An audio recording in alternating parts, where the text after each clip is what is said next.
Welcome to the second attempt at a commentary video.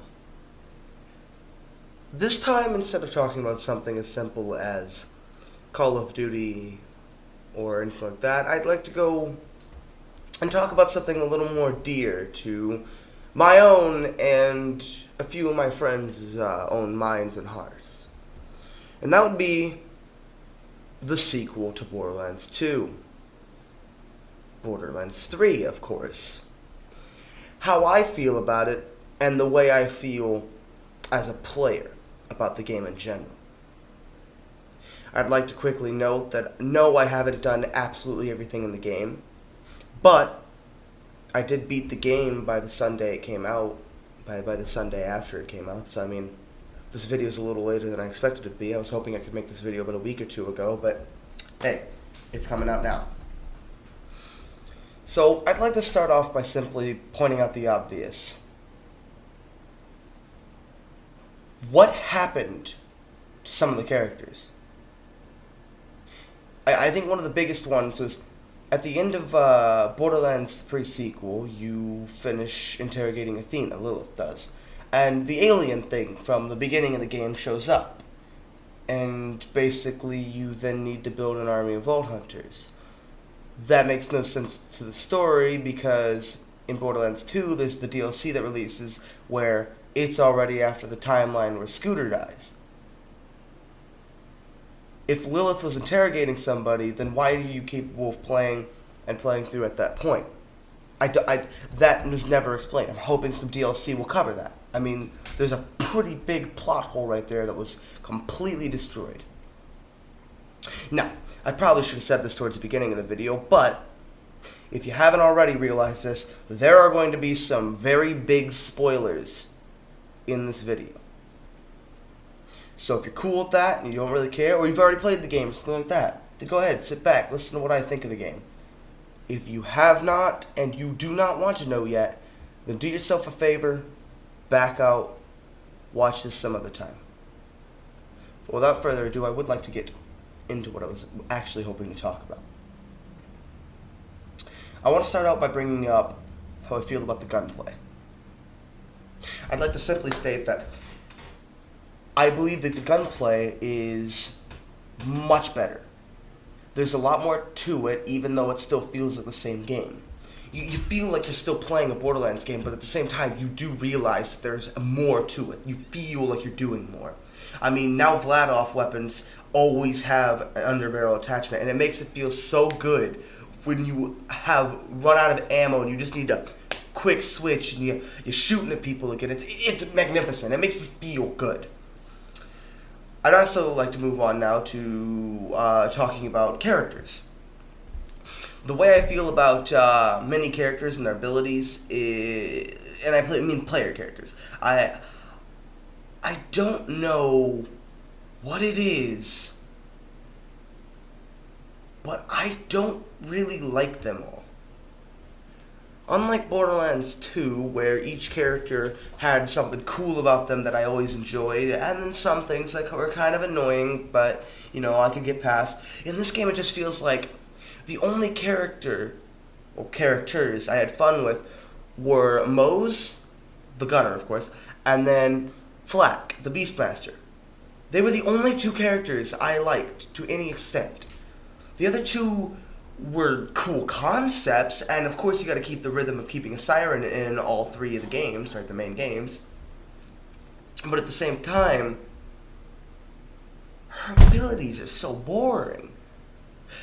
Now, I'm not saying this from a no experience point of view. I beat the game playing Mose because I really enjoyed playing her.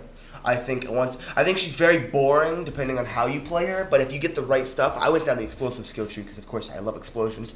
I went down that after switching from the minigun skill tree. I was like, this minigun crap is boring, it's lazy, it doesn't even get the job done. I switched over to explosives, I shredded through things, it was so much fun to watch everything blow up, it was great. That's the way I recommend you play her. But it's a game about, you know, making choices for your characters. You know, it's an RPG game, so do what you want.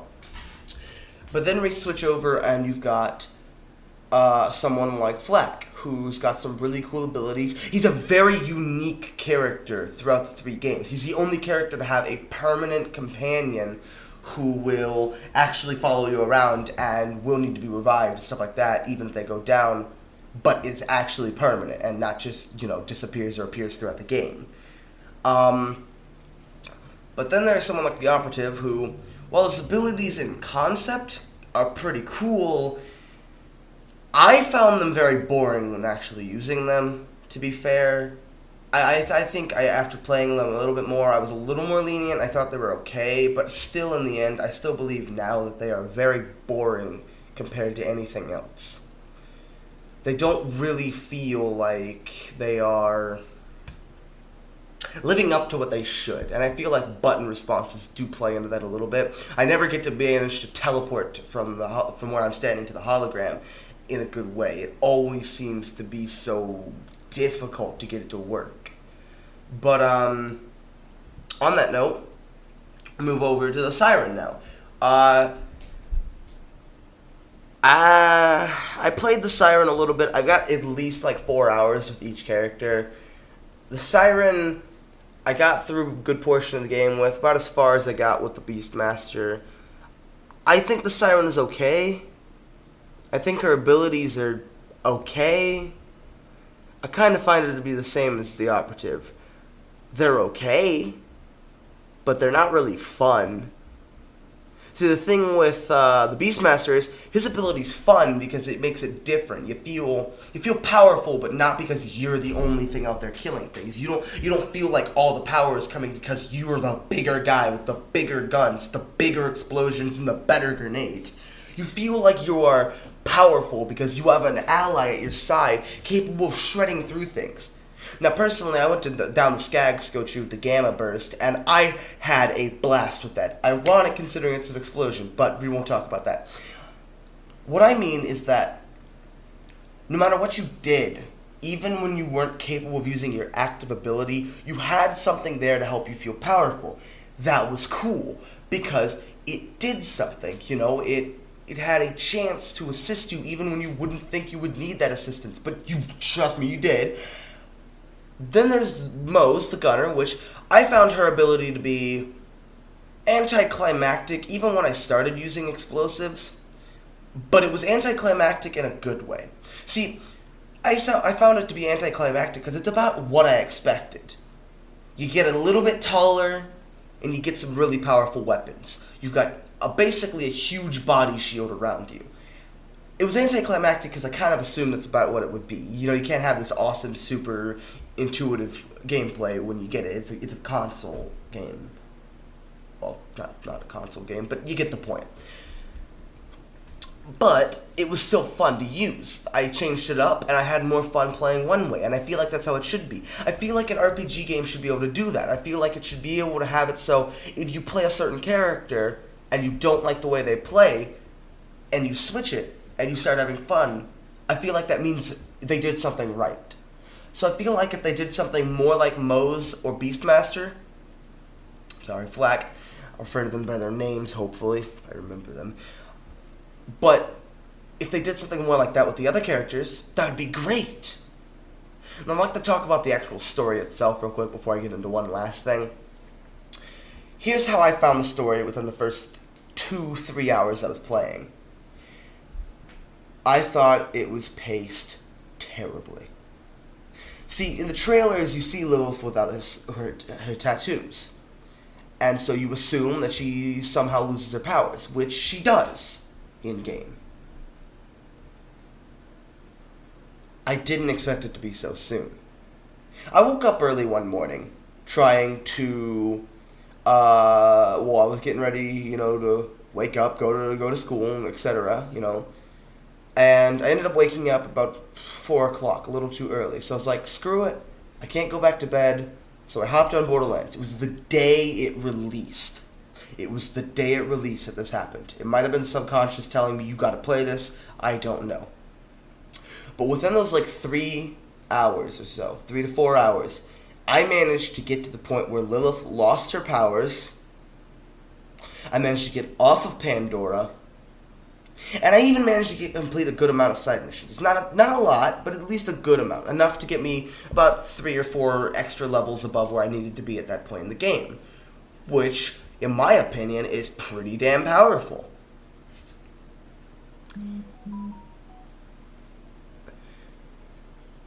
But, and I apologize with my phone, I just don't know what to say about that.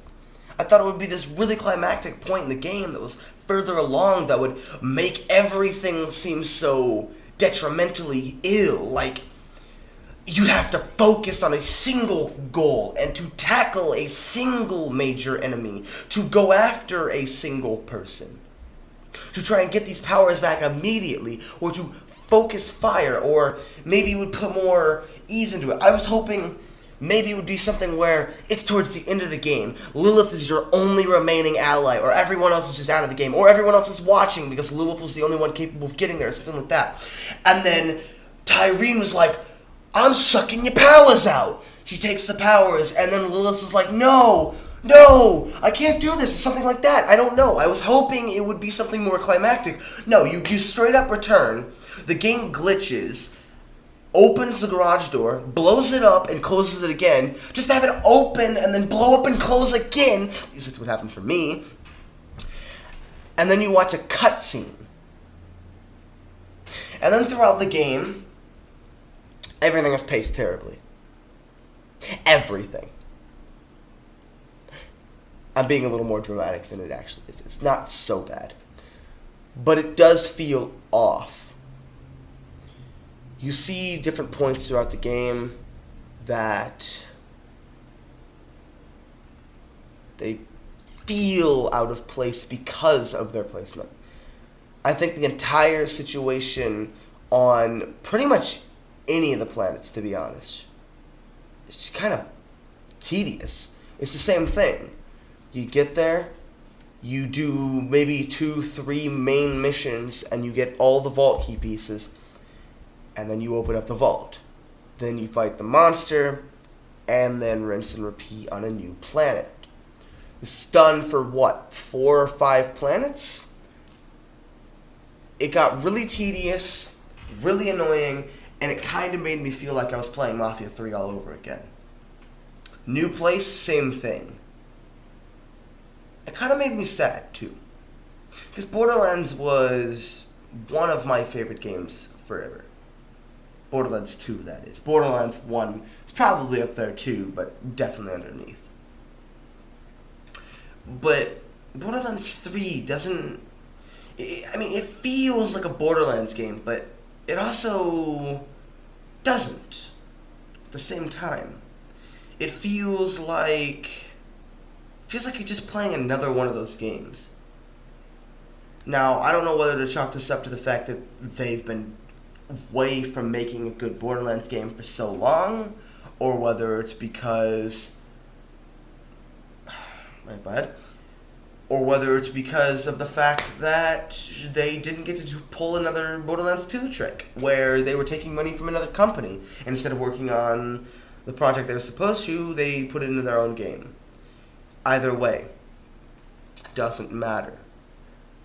Borderlands 3, I am not saying is bad, but it is different. And if you don't like the idea of Borderlands 3 being somehow, in some way, more boring and or more worse than Borderlands 2, then avoid picking it up. At least for a while, until you can become a little more lenient. It took me a while, but I kind of got over it. Unfortunately, Borderlands 3, I will say so far, from the main story, it's not better. It does sum up a lot of plot holes, though. And that's what I'd like to get into next. The plot holes. So, I think the first major one that should be stated is, well, what happened to some of the characters? Well, they don't show all of them.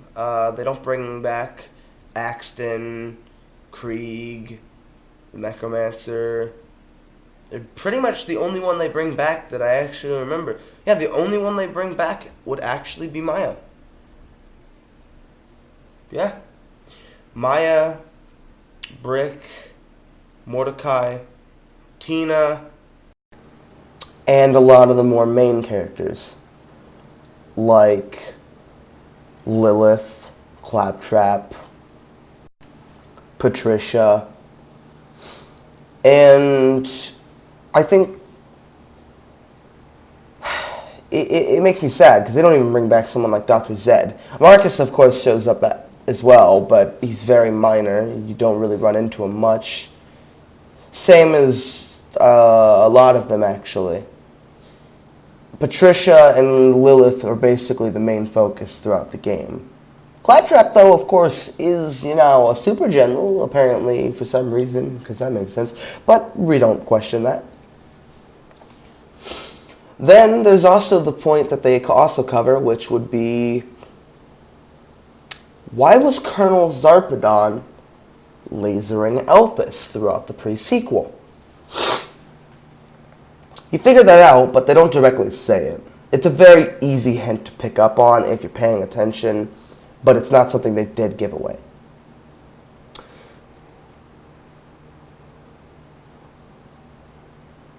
After Troy takes Maya's powers, he then later on, you see, starts phase locking the moon. Throughout the game, they're looking for what's called the Great Vault, and the rest of the vaults are part of their plan to gain immense power so they can defeat or take the power of the Great Vault and its monster. Troy ends up taking Maya's powers, aka phase locking, and etc. And this leads to, well, one of the greatest things I've probably seen in a long time for a plot reveal. During one of the missions, while you're talking, you see the moon then get phase locked by Troy. And it takes a second, but he mentions why. Turns out, the Destroyer, yes, the Vault monster from the first Borderlands game, is the Great Vault monster.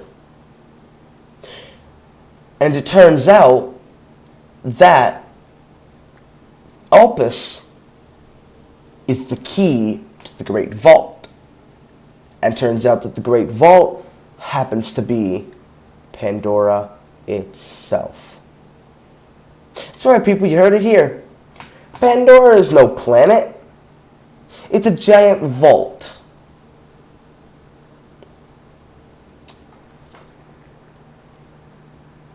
Now, I thought this was really cool, because throughout the game, Colonel Zarpedon will never explain why, but she says she's saving billions of lives.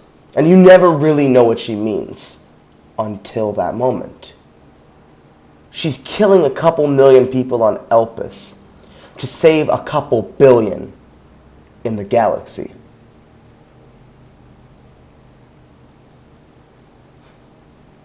Destroying Elpis would mean that there would be no key, meaning that the Great Vault and its monster would never be capable of being released, leading to immense amounts of safety being released into the world's thoughts.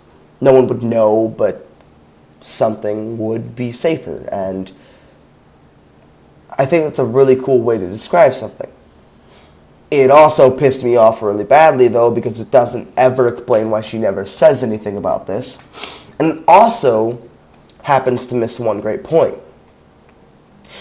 How the hell did the Destroyer, and at least the form we see in the first game, get out through a different vault if it's already stuck inside the world?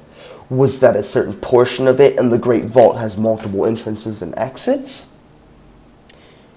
Does this happen to be a subsequently ironically named version of another Vault monster that just happens to be called the same thing and the developers got lazy? I don't know. I don't know if anyone really knows. I don't even know if the developers know. What I do know is that pissed me off.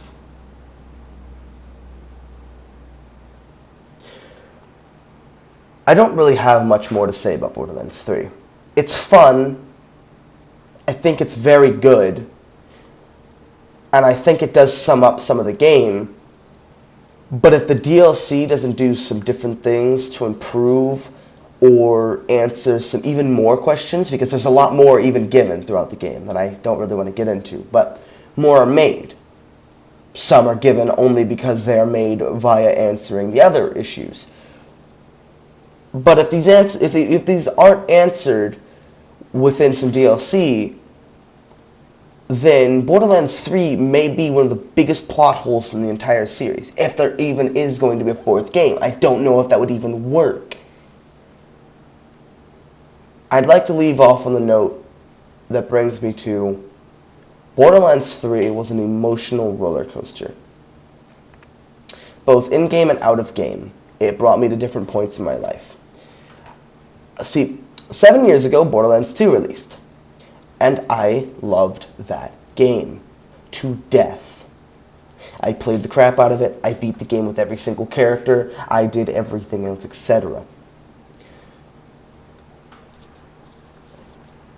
And so when Borderlands 3 was finally announced, I was like, yes, thank goodness it's finally here. And it released less than a month ago. And I played it a lot. And I enjoyed it a lot. It was a great game. It was a great way to sum up some of the story. But it also failed to cover some bigger points. And I was happy with what it was. I did not mind that it failed at some points. It was a fun and great experience. I really, really recommend that you pick it up, unless you are really, really, really in love with Borderlands 2 and you're at a point where you don't want anything that is part of the series to be anything worse. If you're one of the people who were like iffy about the pre-sequel, then pick up the game. I think you're still in a good zone. I think you'll enjoy it. If you were one of the people who hated the pre-sequel, who could not stand to beat it, who could not play it, who could not do anything to ever touch it, then I don't know if you should pick this up. It might not be your thing. But I do recommend it overall. If you're not a Borderlands player, or you're not a Borderlands fan, then in general, first of all, I recommend you pick up either the other two games. Well, actually the three. Borderlands, Borderlands 2, Borderlands pre-sequel. I think they're all good. I think they are all great games. And definitely pick this game up as well. I'd pick this game up last, though, of course, because it covers a lot of other plot points. And you may want to know the other stuff first. But as a standalone game, I think you'd do fine if you got this. I liked Borderlands 3. And I think they did a good job. But I think their DLC better do something good, because I spent $100 on this copy of the game, and it better pay off in the end. I got nothing else to say, so without further ado, this is Dipshit number 347, signing off.